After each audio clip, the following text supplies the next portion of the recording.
kita misi mencari daging wagyu untuk kita makan sebelum kita pulang esok. Wagyu.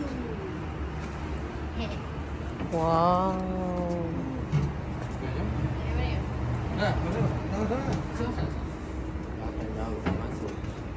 Jalan jauh takkan tahu.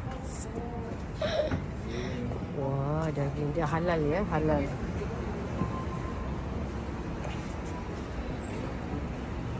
Why? Banyak? Penuh? Ayo, penuh ke balik.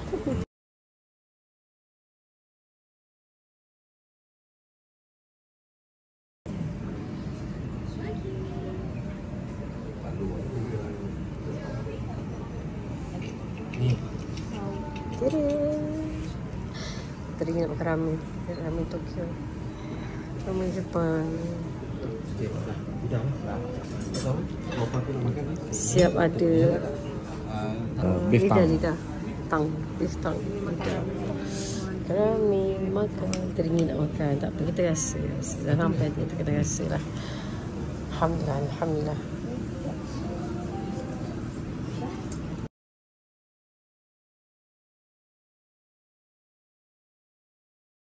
Dia akan tunjuk mana bahagian apa yang dia bagi kita. Bahagian ni.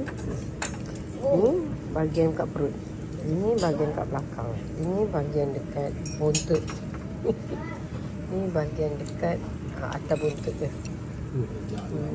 Bagus juga sini dia ajar macam mana nak makan, macam mana nak bakar dia. Nak dip mana sos dia. Dia ada sos. Jadi kita akan bakar, lepas kita akan makan.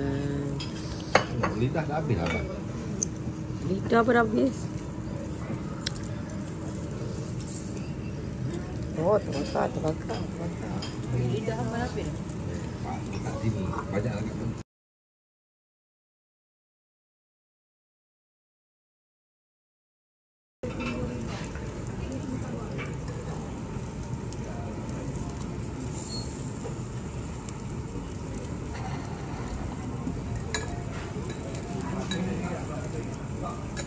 Bakar sendiri. Siapa nak garing. Siapa nak garing. Well done.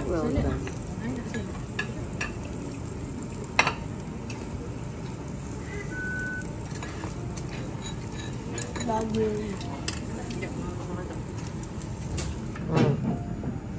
Another one. Thank you. Wow.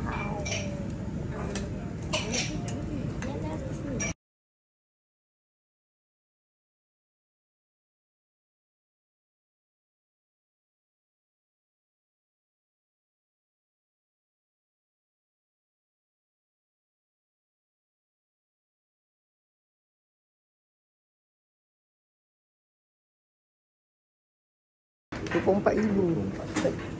Okay. And side.